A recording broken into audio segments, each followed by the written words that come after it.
আচ্ছা, সত্যিই কি আজকাল দুর্গাপুজোর এই অকাল বোধনের এত আয়োজন, এই শব্দবন্ধের মূর্ছনায় আলোড়িত দুর্গোৎসব প্রাঙ্গণের অকাল বোধন কি মনুষ্যলোকের পুজোয় আক্ষরিক অর্থেই প্রাসঙ্গিক? সেই নিয়েই আজকে আলোচনা। উম, নৃসিংহপ্রসাদ ভাদুড়ী মহাশয় আমাদের অত্যন্ত একজন প্রণম্য অগ্রজ সাহিত্যিক, পুরাণ বিশেষজ্ঞ। তার বই পড়ে যতটুকু জানলাম শিখলাম সেই নিয়েই আজকের আলোচনা। অকাল অর্থাৎ অসময়, শুভকর্মের অনুপযুক্ত কাল। অন্যদিকে বোধন শব্দটির অর্থ হলো উদ্বোধন, নিদ্রাভঙ্গকরণ বা জাগরণ। তাই অকাল বোধন শব্দবন্ধটির অর্থ অসময় বোধন বা জাগরণ, অসময় দেবী দুর্গার আরাধনার সূচনা, আবাহন বা অভিষেক যাই বলুন। শ্রী শ্রী চণ্ডীর মার্কণ্ডেয় পুরাণের শেষ পর্যায়ে আমরা দেখি রাজা সুরথ এবং সমাধি বৈশ্যকে দুর্গাপুজোর ফল নিয়ে আলোচনা করতে। দেবী দুর্গা নিজের মুখেই তারপর সেই বার্ষিক পুজো মাহাত্ম্য নিয়ে সোচ্চার। মানে চণ্ডীপাঠের ফলে মানব কল্যাণ কিভাবে সাধিত হয়, আর সেখানেই পাই শরৎকালীন দুর্গাপুজোর উল্লেখ। যদিও মেধস ঋষির আদেশে সুরথ এবং বৈশ্য বসন্তকালে মানে চৈত্র মাসে দুর্গাপুজো করেছিলেন, তবুও শরৎকালীন দুর্গাপুজোকে মহাপুজো আখ্যা দেওয়া হয়েছে শ্রী শ্রী চণ্ডীতে। শরৎকালে মহাপূজা ক্রিয়াতে ইয়া চা বার্ষিকী, অর্থাৎ প্রতি বছরের শরৎকালেই দুর্গাপুজো হয়ে থাকে। কিন্তু শরৎকালীন দুর্গাপুজো যে অকাল বোধন, তাও আমরা কিন্তু শুনে আসছি। আর তার কৃতিত্বের মূলে বাংলার কীর্তিবাস কবি কৃত্তিবাস এমনটিই জানিয়েছেন আমাদের স্বনামধন্য পুরাণ বিশেষজ্ঞ প্রাবন্ধিক, আমাদের অগ্রজ সাহিত্যিক নৃসিংহপ্রসাদ ভাদুড়ী মহাশয়। আর তার মূলে হলো রাবণ বধের কারণে রামচন্দ্রের দুর্গাপুজো করা। লঙ্কাকাণ্ডের শেষ পর্যায়ে রাবণ যুদ্ধে যখন পেরে উঠছেন না রামের সঙ্গে, তখন শিব ভক্ত রাবণ সেখানে কালী ভবানীর আরাধনা শুরু করে শক্তিধর হয়ে উঠলেন ক্রমেই। বাংলায় যে দানব দস্যুরা কালীর আরাধনা বা পুজো করত, তাও কিন্তু আমরা পেলাম কৃত্তিবাসের লেখায়। তখন রামচন্দ্রের অবস্থা দেখে দেবগণ চিন্তিত হয়ে পড়লেন যে রাবণ এতখানি বলশালী হয়ে উঠল মা ভবানী কালীর তপস্যা করে। তখন প্রজাপিতা ব্রহ্মা উপায় বের করলেন, রামচন্দ্রকে দুর্গাপুজোর আদেশ দিলেন। বিধি কন বিধি আছে চণ্ডী আরাধনে, হইবে রাবণ বধ অকাল বোধনে।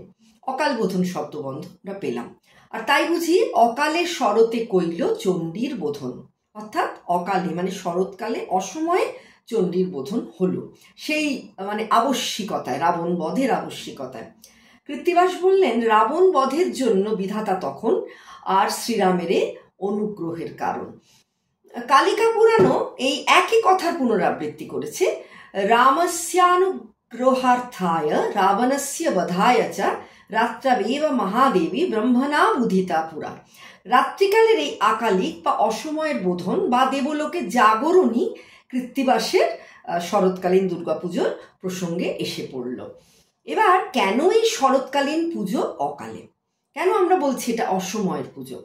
স্মার্ত পণ্ডিত রঘুনন্দনের মতে সূর্যের দক্ষিণায়নের সময়, সেই সময়কালটাই হলো দেবগণের রাত্রিকাল, যখন তারা নিদ্রামগ্ন থাকেন। অতএব ব্রহ্মা রামচন্দ্রকে অসময় যে দুর্গাপুজোর আদেশ দিলেন তা কিন্তু অকালই বোঝাচ্ছে।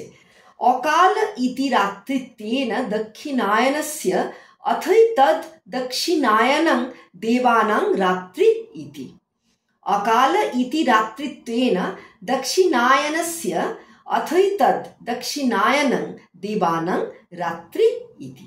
আর সেই থেকেই আমাদের মানে মর্তলোকে মনুষ্যগণের শরৎকালীন দুর্গাপুজো, মানে যখন সূর্য হয় প্রবেশ করে কন্যা রাশিতে, আমরা মন্ত্রগুলোতে বলি কন্যা রাশিস্থ সূর্যে, শুক্লপক্ষের ষষ্ঠী থেকেই চালু হলো মর্তের পুজোতেও এই অকাল বোধন, মানে দেবলোককে জাগ্রত করতেই হবে তারপর পুজো।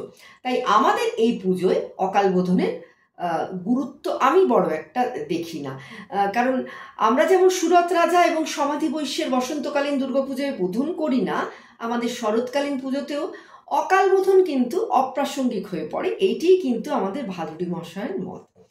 কৃত্তিবাসের কল্যাণে আমরা জানি বিধি আছে নিরূপণ, নিদ্রা ভাঙিতে বোধন, কৃষ্ণা নবমীর দিনে তার তার মতে বসন্তকাল ছিল দুর্গাপূজার শুদ্ধ সময়, কারণ মার্কণ্ডেয় পুরাণে আমি আগেই বলেছি চণ্ডীতে সুরত এবং বৈশ্য বসন্তকালীন শুক্লা প্রতিপদে দেবী পুজোর কল্পারম্ভ করেছিলেন। কিন্তু দুর্ভাগ্যবশত ব্রহ্মাকে দিয়ে যখন রামচন্দ্রের দুর্গাপুজোর কথা ভাবা হচ্ছিল তখন শরৎকাল আর শুক্লপক্ষের প্রতিপদে যেহেতু পার হয়ে গেছে, তাই শুক্লা ষষ্ঠীতেই বোধন কিন্তু সমীচীন। শুক্লা ষষ্ঠী মিলিবে প্রভাতে, কন্যা রাশি মাস বটে, কিন্তু পূজা নাহি ঘটে, অত্র যোগ সব হইল যাতে।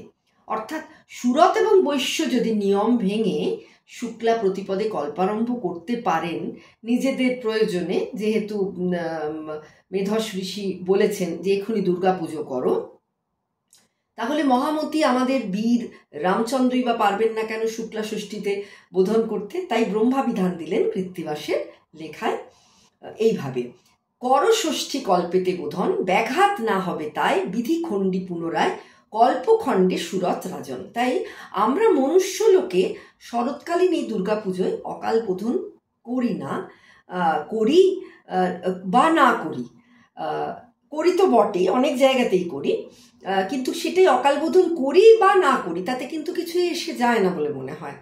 শারদীয়া দুর্গাপুজোয় বা রামেনা ঘাতায়া মাস, অর্থাৎ শরৎকালে দুর্গা দেবী কিন্তু মুখ্য, রাম সেখানে রাবণ বধের উপলক্ষ মাত্র। কালিকা পুরাণের নিয়ম অনুসারে নবমীতে রাবণ বধ, দশমীর বিজয়োৎসব, দেবীর বিসর্জন মেনেই কৃত্তিবাস দেবীকে নবমীতেই প্রবুদ্ধা রেখেছেন। আবার আমরা বাঙালিরাও কৃত্তিবাসকে অনুসরণ করেই ষষ্ঠীতে বেলগাছের নিচে বোধন অধিবাস, সপ্তমীতে নবপত্রিকা স্নান মানে দেবীকে স্নান করিয়ে তার প্রাণ প্রতিষ্ঠা, অষ্টমীর পর সন্ধি পুজো, আর নবমীতেই দুর্গাকে প্রবোধিতা করে তুলি। 108 নীলপদ্মের জোগাড়ও করি রামচন্দ্রের অনুসরণে, আর দশমীতে রামচন্দ্রের রাবণবধের স্মরণে বিজয়া দশমীরও আয়োজন করি, যেটা আমরা চৈতন্য চরিতামৃতের কথাকার কৃষ্ণদাস কবিরাজ মশাইয়ের লেখাতেও লঙ্কা বিজয়ের দিন হিসেবেই পেয়েছি। আর শ্রী চৈতন্যের প্রিয় শিষ্য জবন হরিদাসের তিরোধান দিবস হিসেবে হরিদাসের বিজয়োৎসব বলে চিহ্নিত করেছেন তিনি দশমীকে। সেদিন মহাপ্রভু গৌরাঙ্গ মহাপ্রভু মানে চৈতন্যদেব স্বয়ং সক্রিয় অংশ নিয়েছিলেন সেই বিজয়োৎসবে। তবে রামায়ণের মূল রচয়িতা বাল্মীকিকে কিন্তু প্রতি পদে পদে অনুসরণ করে পয়ার ত্রিপদী ছন্দে কৃত্তিবাসকে রামায়ণ বাংলায় বসে রচনা করলেন, সেখানে তিনি বাল্মীকিকে কিন্তু মনে রাখলেন না। কবি বা লেখকের স্বাতন্ত্র্য অবশ্যই ছিল সেই যুগেও, তাও ভুলে গেলে আমাদের চলবে না। বাল্মীকি রামায়ণে রামায়ণ বধের আগে দেবী পুজোর কিন্তু কোনো নাম গন্ধ নেই। সেই দেবী দুর্গার পুজো নির্দ্বিধায় আমদানি করলেন কৃত্তিবাস রাবণ বধ প্রসঙ্গ উত্থাপন করে, মানে যেখানে অকাল বোধন বোধন এগুলো মানে সব কিছুই রইল। বাঙালির অন্তর মন্থন করে দুর্গোৎসবের কৃত্তিবাসী ধারাই কিন্তু এখনো অব্যাহত।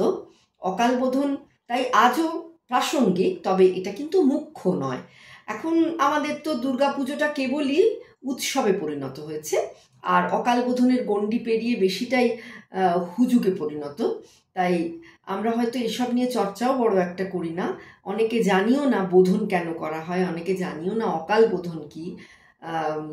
তবে এই যে বারবার এই প্রসঙ্গটা এসে পড়ে, শরৎকালীন পুজোয় অকাল বোধন আবশ্যিক, সেই আবশ্যিকতাটা বোধহয় কোনো ভাবে মানে লঙ্ঘিত হচ্ছে, মানে আমরা যেন কৃত্তিবাসকে মেনেই দুর্গাপুজোটা করছি, এটা বোধহয় আমার এই প্রতিবেদনটিতে এটাই যেন আজকের মূল প্রতিপাদ্য বিষয়। আপনারা কি মনে করেন যদি জানান, খুব ভালো লাগবে।